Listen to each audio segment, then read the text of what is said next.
Hey guys, welcome to Chapter 17, Topic 1. In this topic, we're going to focus on intermediate filaments. Chapter 17 is all about the cytoskeleton. So we have 4 different topics in this chapter.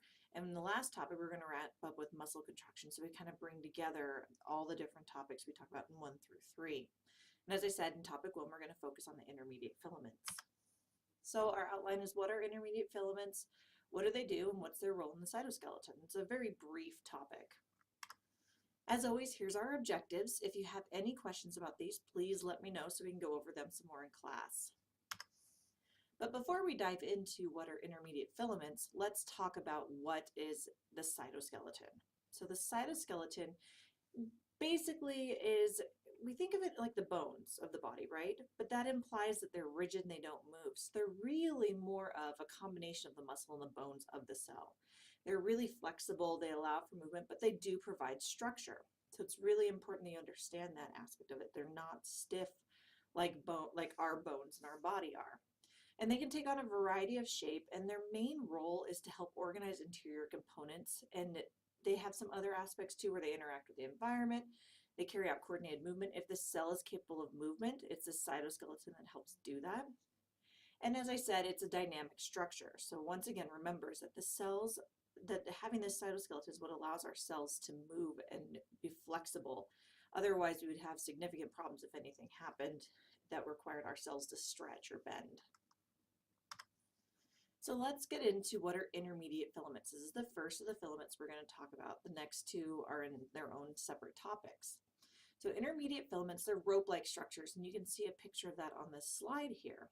And as you can see, they have this central alpha helical region followed by 2 heads on either side.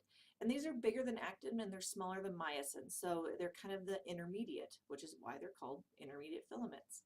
And you can see on the slide it says they're 10 nanometers in diameter. I'm not super worried about you knowing how thick each of these filaments are that we're going to talk about, but I do want you to understand that. The central amino acid sequence is standard within intermediate filaments, so it's always going to be the same. And what you can see here is they form these rope-like structures. So we start with a monomer, and then we get into a coiled coil, and then we go into a tetramer with coiled coil. It's basically like how we make rope. It's very, very much like how we make rope, except for with the big key being that we have these heads and the head and the tail regions that you can see here vary a lot. And so that variation is what allows intermediates to have variable functions. So remember, it's very much rope-like. It's a lot of coiled coils on top of each other, those alpha helices. So what kind of microfilaments are there? We talked about how there was variation from the head and the tail region, but the middle is pretty clear. And you can see here that there's 4 main types of microfilaments with two groupings. There's the cytoplasmic one, so keratins, vimentin, and neurofilaments. And these all have very different functions, and we're going to go through each of these here in a second. And then we also have intermediate filaments that are localized specifically to the nucleus. And these are in animal cells, and they make the nuclear lamina, and we'll talk about that one here in just a sec as well.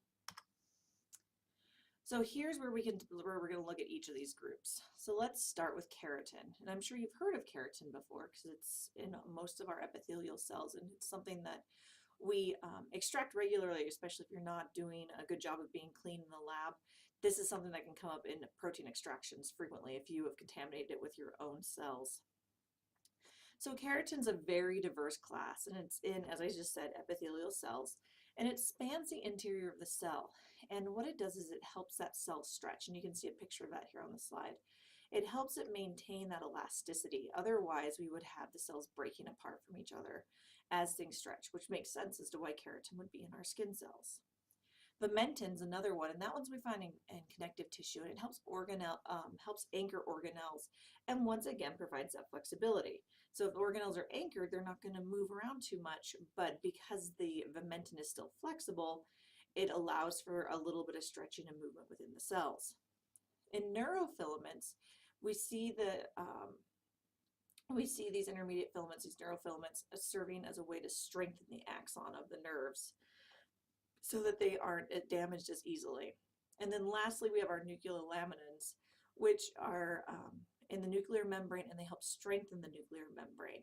And this reinforces that to make sure that the nuclear membrane is nice and strong and it doesn't break apart very easily.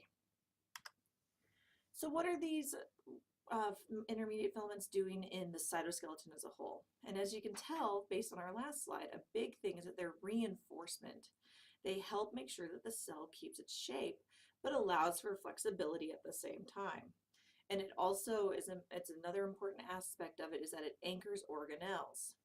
And then there's this last part. We didn't talk about this too much in this topic, and I don't want you to focus on it because it's not a huge thing. But they also participate in cell-cell junctions through the pores known as desmosomes. And we haven't really talked about that this semester, so I'm not super worried about that. The big take-home I want you to get from intermediate filaments is that they serve as reinforcement, but also allow for flexibility within the cell. So this is the end of a really short topic on intermediate filaments. As I said, as always, review the topic objectives and let me know if you have any questions about intermediate filaments. And when you're ready, move on to topic number 2.